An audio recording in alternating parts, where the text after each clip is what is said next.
and it just doesn't click. It just doesn't click. What are you going to do if you're feeling for that person? Because that person could all love you from here to there and back. But if you do not love them back, that is just you're setting up yourself for failure. I've literally tried. That doesn't work.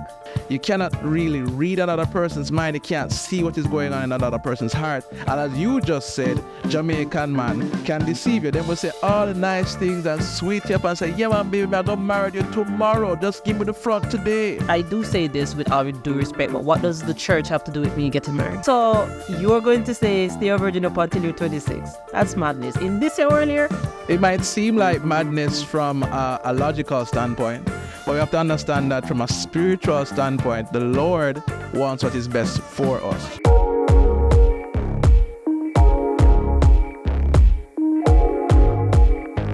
This is why communication is important. If you don't tell Mr. Man, say, you need this, that, oh, am I gonna know? Him can't just get up and be like, she needs this. I mean, sure. Women, because here's the thing. I've had a situation where a man brought flowers to me. I mean, I don't predict. It's a nice gesture. I don't care about flowers, really. I don't care. If you want to bring flowers and candy, flowers and food, flowers and gift, yeah, sure, great. I don't care about flowers, though. But that was a nice gesture. And I'm like, oh, wait, this is so sweet. And he's like, oh, I was just thinking of you, blah, blah, blah. I'm like, that's so sweet. Well, you know, if you didn't want to just bring candy or chocolate to me, that would really be better than the flowers, because we're going to look on the flowers. And then he took that note and ran with it. So, I mean, if I got flowers again, which I didn't, I never got, but if I got flowers, instead, I got chocolate. I love chocolate, and he knows the specific type of chocolate I like. So if it is that he knows I'm having a long day or a bad day, or just because it's Tuesday, he would just be like, here's some chocolate.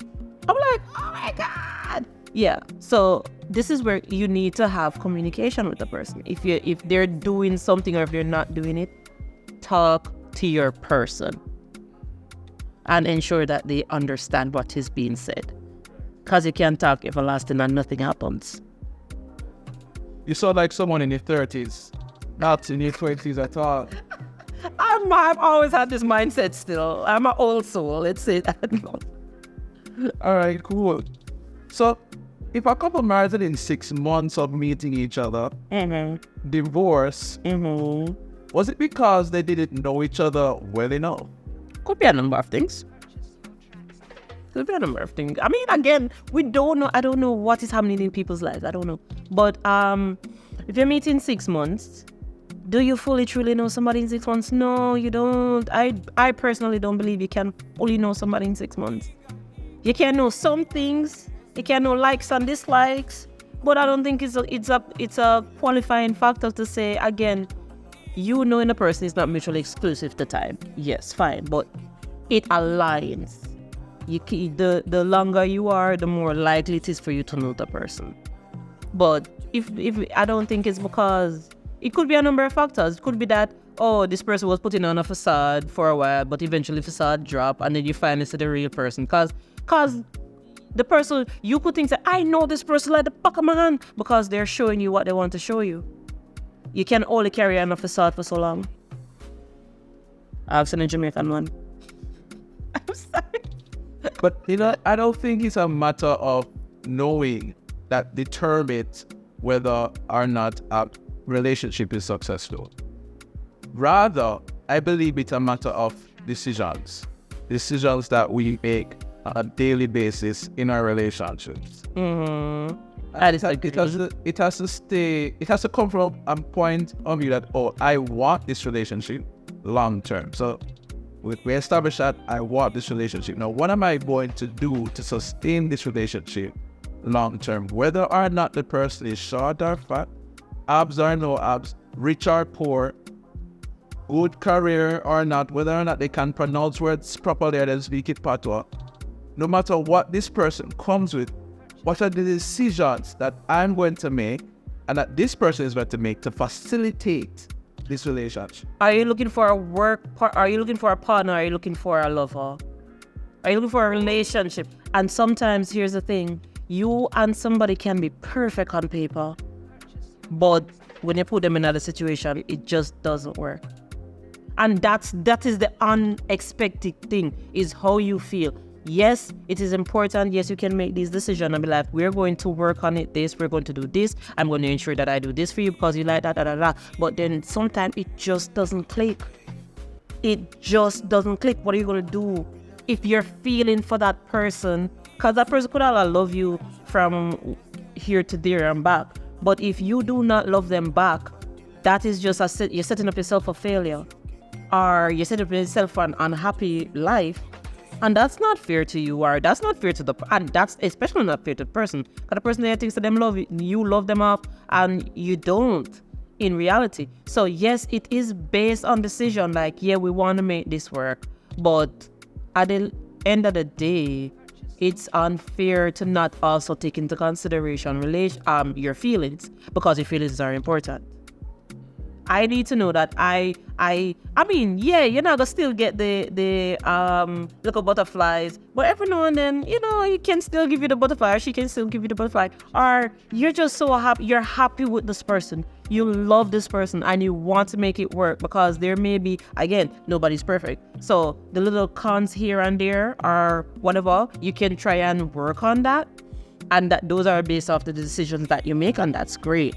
But long and short, the how you feel about the person should take priority, and then you work on it. Don't be like, this is not an arranged marriage. We have choices. We're not in the Middle East. We don't need to have an arranged marriage. We don't have to do it because our two families would benefit if we're together. No.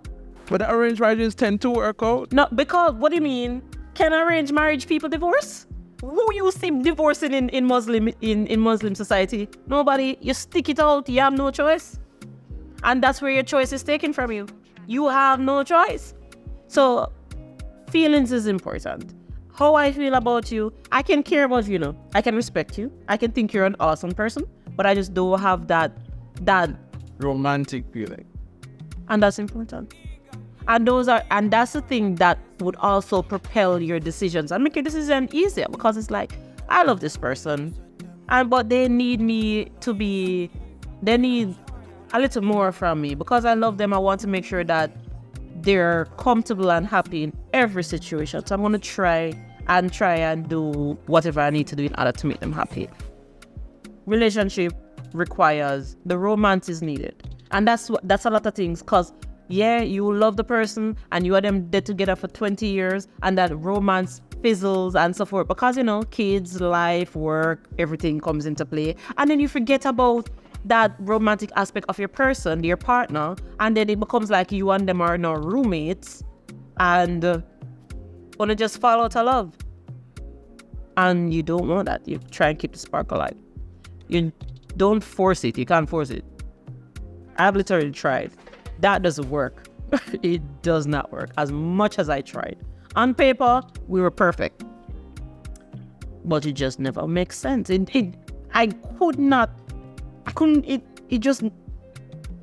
just that it factor, that little sparkle, that logically you cannot manipulate, like writing it down, saying it, you cannot do it. Would you say that trust was broken at some point in time in that relationship? In what?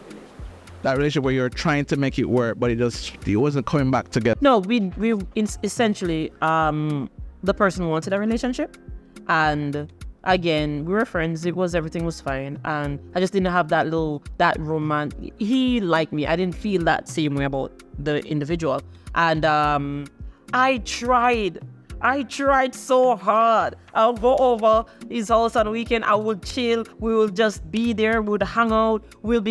I tried so hard to like him. And I was like, he's single. I'm single. I want a relationship. He wants a relationship. Work. And it would. I promise you. I tried so hard that it would not. I just couldn't control it. I just had to accept it. It just never makes sense. So we're still friends, but the relationship aspect, it never makes sense. You can't force it. Don't force it. I got you. And yeah, when it comes down to that emotional aspect of the relationship, not everybody is for you. And there can really only be one person who is for you. Not say that there's one person in the entire world. But when it comes on to coming to that place of marrying somebody, it's not everybody you can marry. You know, it's not everybody you can marry. And you know, I can recall from my previous marriage that what would have caused the breakdown in our relationship is that, one, we didn't live together before. And so there's a lot of stuff that we didn't know about each other before that we would have discovered once getting married. And then those things that we discovered would have formed the basis of every offense that would have occurred. And then the contempt that would have come up because of the offense. And then not being able to resolve the conflict. Yeah, there's a lot of things that do happen in situations like that. Again, I'm not stating Christian people don't go shack up with nobody. I'm not stating that, but it does open up like your eyes when you're living with somebody. You can see the full extent of what you're going to get. You understand? Not saying that, even if it is that you don't want to live with a person, being around them long enough, some of the stuff them will come up eventually. Even if it be like, okay, I don't know, is it fine for like Christian people to like sleep over or stuff? No. Alright, because I want to be like, alright, at least on the weekends so they could have sleep over. I don't. So none of those things is really. I'll say from a religious standpoint, no, because you're playing with fire. You're going near to the edge of the ledge. If you're really attracted to this person and then whispering at your ears 2 times, draws might just fly. Alright, so here's the thing. This is which I can another situation that another thing that I am opposed to the Christian religion when it comes to relationships. I believe in premarital sex. So I'm not saying if you're going to have sex with everybody. If you're in a committed relationship with this person for a year or so, everybody knows John Brown and Mary Jane that them go together, but they're not. They're in a relationship. I mean, if you feel, because a lot of times people are going to marry just because of the sex. Let's be frank. In Christianity, them be like, oh, so Mary Jane and John Brown there now. Them are talk too close. Listen, not time for them go married. And they don't know nothing about themselves. They just know say, I like this person, me and them we want to explore something or whatever. Taking the sex out of the equation, right? Again, I'm not gonna tell you if we're gonna have sex, please. I'm not running nobody for gonna have sex. I'm not running no Christian somebody for gonna have sex. But in a situation like that, we're just playing with fire. If that's no longer element that's stopping you, you can get to know more about the person. Because if it is that you're in a committed relationship and you're having premarital sex with the person, what is stopping you from getting to know the person? You can sleep over and you can see how they are in a home setting. You can understand what the situation is. I mean, again, you're not going to want to have a baby without wedlock and understand. So that's why you're going to do safe sex and all of those stuff and ensure that everything is being done correctly. But premarital sex, maybe that's a whole different topic and so forth. But you know, I'm not opposed to it. I take your point, and I would dare say that I don't disagree with you all the way completely, because most people would know that my perspective on adultery and fornication is different from what the overarching church believes. For me, particularly, fornication is unfaithfulness, not necessarily sex before marriage. I agree with that. Right? If you're in a committed relationship with the person that you're having sex, I don't see that as fornication. Fornication is like, yes, it's just run out of everyone, you're gonna have sex with them, and I wouldn't say adultery and fornicate. I would say fornication is frivolous sex, having wild sex with everybody here, the answer. That's what I would consider that. But if you're in a committed relationship, if you are committed to the person who you are engaging in sexual activity, I don't consider that. Okay. Yeah, and from that definition of what fornication is, because Jesus uses the word in Matthew 19 when he speaks about adultery, and he says, except for fornication, a couple should not divorce. And if they do divorce and remarry, while the spouse is still alive, they're committing adultery. I would have discussed that in a previous episode. I know that. I know that one. That's ridiculous. And said the woman, nobody's going to want to marry the woman after the divorce and blah blah blah. No, it's not foolishness. It's Jesus Christ. No. So the point I'm making is that unfaithfulness is really what fornication is all about, right? And so, but there's a reason why the body of Christ encourages for people to withhold from having sex before the wedding ceremony, and the primary reason is this: safety. You cannot really read another person's mind. You can't see what is going on in another person's heart. And as you just said, Jamaican man can deceive you. They will say all the nice things and sweet you up and say, yeah man, baby, I'm gonna marry you tomorrow. Just give me the front today. And you them get it, and then tomorrow come and them say, oh, my told me need to go to hospital. We can't do it. Me could do it next month now. Okay. And then all right, I said a committed relationship. Committed relationship, you can't form that in 3 months. You can't form a committed. You can say you like car and no like each other, whatever, and you getting to know each other. But you can't form a committed relationship in 3 months. That's ridiculous to think that. I disagree wholeheartedly. So it's like, I mean, as I say, for Christians, I would say if you and this person is together for like at least a year or whatever, you're with the person, more than likely you're thinking to go along that line of marriage. I don't see an issue with the premarital sex, but the fact of it, like, and let's stick in the realm of, because anybody can do anything in a secular world. Let's sit in the realm of Christianity. If you're with the person, more than likely the commitment is going to eventually come 6 months to a year, whatever. I don't see an issue with that.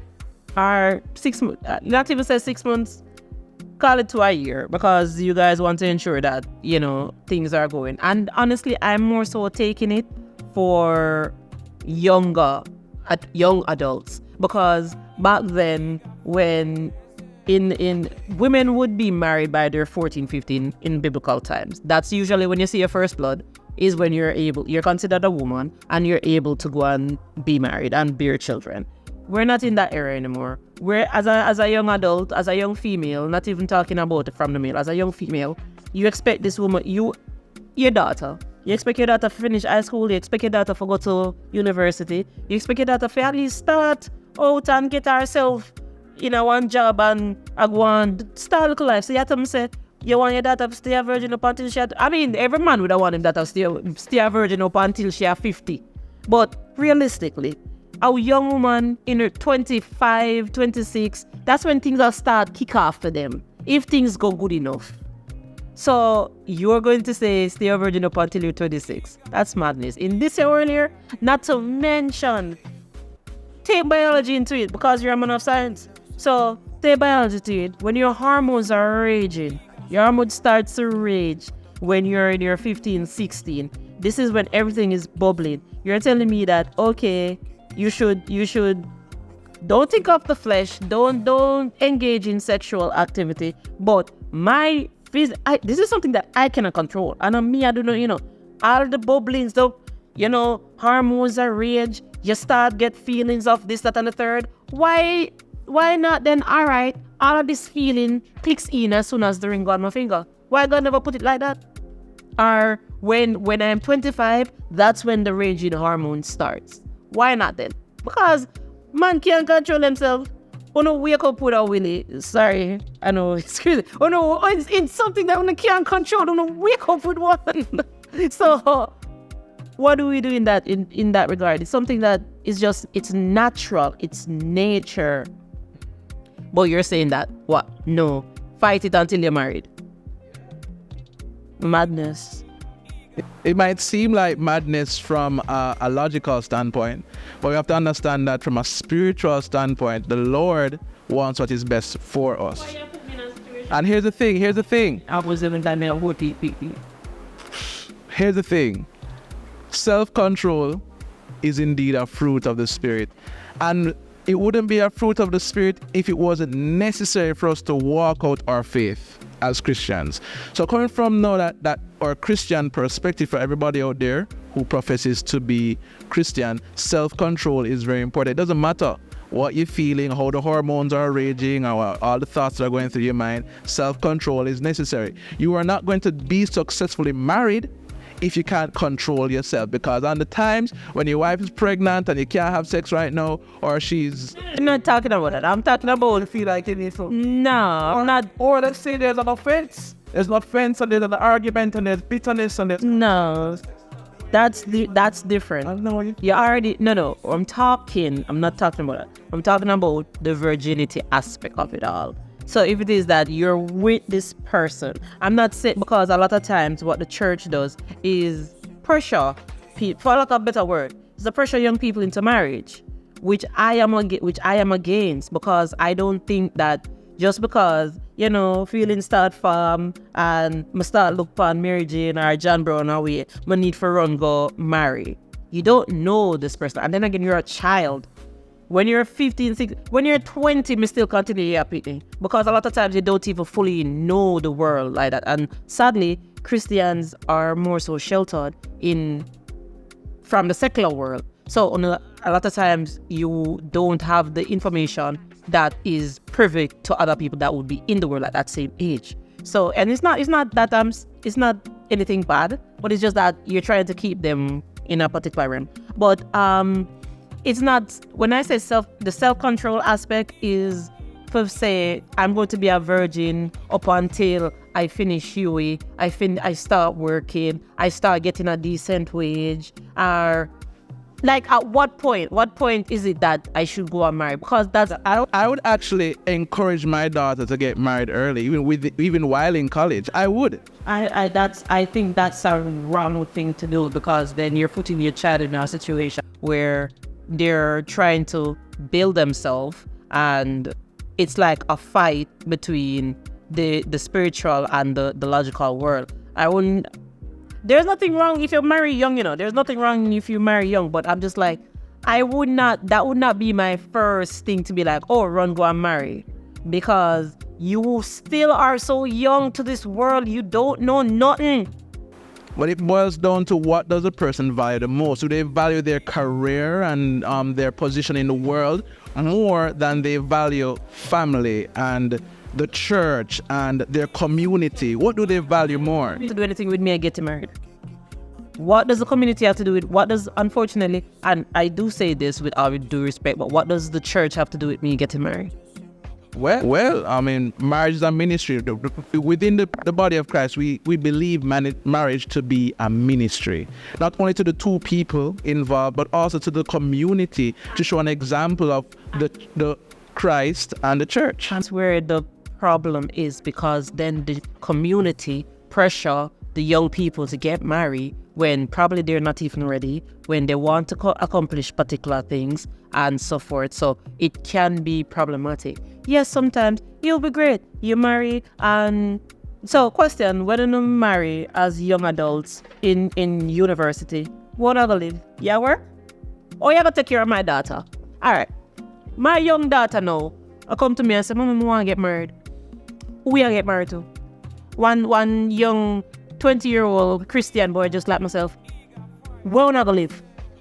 Or am I gonna feed you? Or am I gonna send you go school cause since clearly me not send you go university no more? How you gonna live life?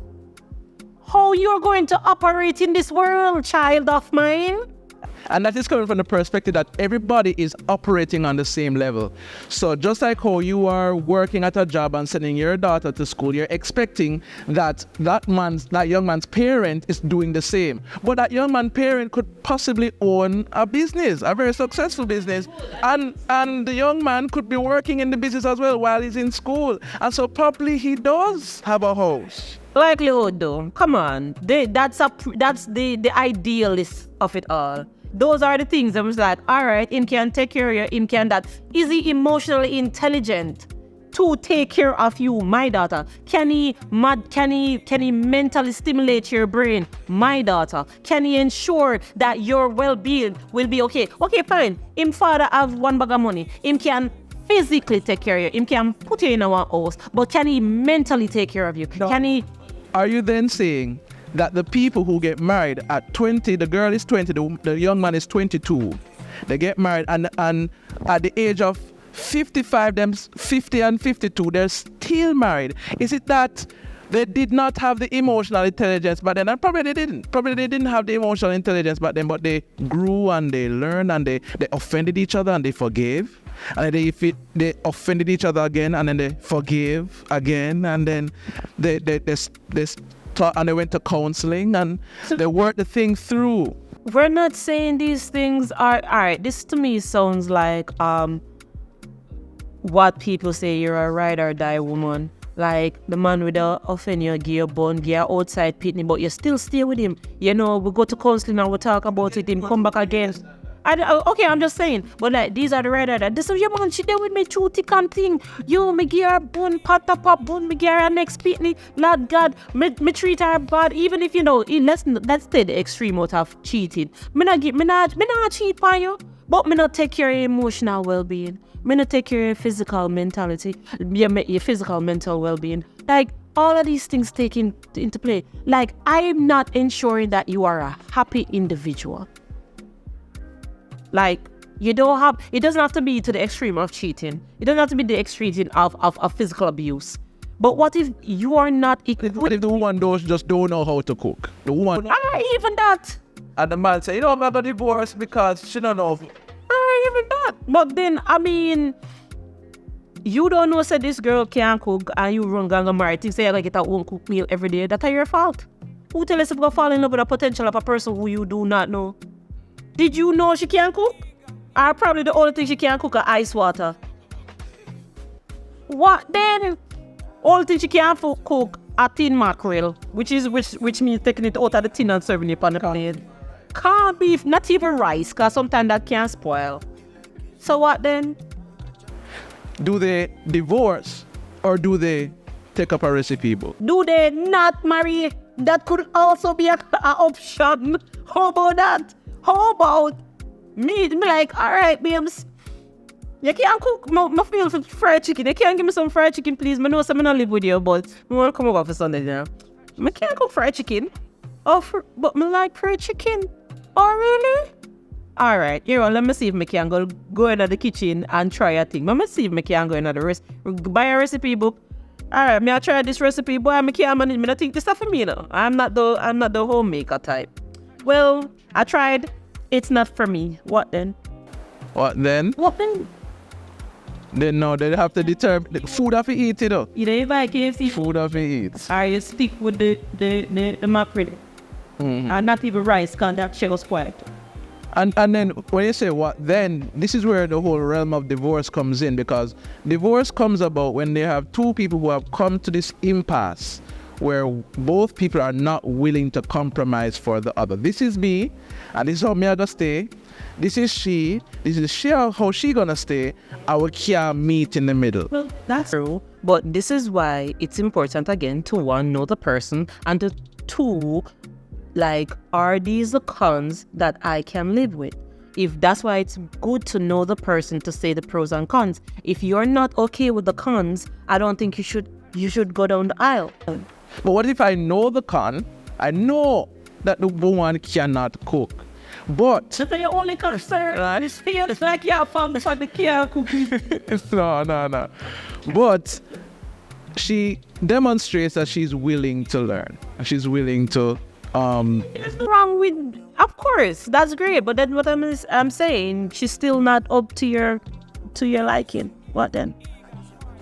So if she's not up to my liking, is it my pride that now goes, she's not up to my standards? Leave her alone and move on. I can get somebody else. Are you willing? Or should I be humble and say, I don't know how to cook that great either. I should probably learn a couple recipes myself. Sure, you can take it from any angle. I don't think somebody not knowing to cook is worth divorcing, because again, you should have known this from before you go with somebody if they can't cook. That would be on you. That's again a perception or a potential that you're putting on the person, which is not fair to the person because they never tell us them could cook. But you should have known that through constant interaction. That would have eventually come up, or through communication. I'm gonna lose my train of thought. But basically, long and short is that you should the communication is important in order to understand what's going. The realms of divorce, if the person can't cook, it's not grounds for divorce, but have the conversation. Conversations are important. It is important. I lost my train of thought there for a while, but it's fine. Conversation is important for you to see who you're getting. I don't think you should be like, oh, this person has some of the qualities that I want, but they have some of the qualities, they don't have all the qualities, and these qualities, me not think me can deal with it, but me gonna marry anyway and work through it. That's unfair to the person that you're marrying. All right, Manisha, thank you so much for your thoughts. One more question for you before we wrap this up. Use 1 to 3 words to identify what you believe truly matters most where sustaining long-term relationship is concerned. I'm going to give you 3. Comprehension. Because I can talk to you every day of my life and you still don't know me at all. If you do not understand what I'm saying, it does not make sense. If you don't relay that information and then utilize it, it does not make sense.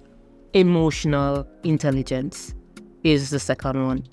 Yes, you can, again, physically provide for me, give me money, do this, that, and the third. But if you do not know if I am happy and what would upset me and how to interact with me when I am upset or sad or etc., it don't make sense, because again, that's going to affect my happiness and probably affect your happiness, because if me not happy, you who tell say you are happy, I'll just make your life miserable.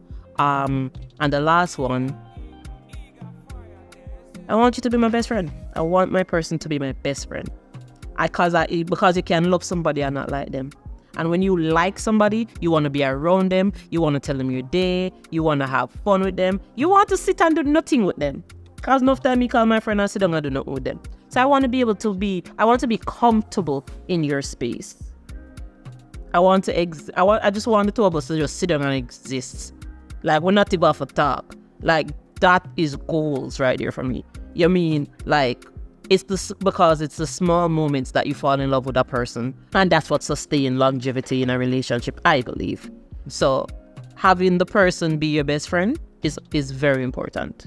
So don't just feel like, oh, I want him lover. Yes, him can do this in the bedroom. Yes, him good. Yes, him give me money. But you and him are not friends. That's madness. Yeah. So, wow. Comprehension. Emotional intelligence, because you can smart and dumb when it comes to your emotions. So comprehension, emotional intelligence, and my best friend. I thought 5 words in August. It's 3 things. But that's it basically, yeah. All right, thank you so much, Manisha, for joining me today, having this very riveting conversation. She was good, right, people? She was good. Yeah, man. Thank you. Blessings. So yes, that is it for us today here on the Worst Relationship Advice Ever. Thank you so much for listening all the way up to this point. Please subscribe, like, share with your friends and family if you thought this was interesting, if you thought this was thought-provoking. Yeah, let us do our very best to spread the news and spread the word about this channel. Blessings to you and your family. Please stay safe, and I'll see you again next week. Bye.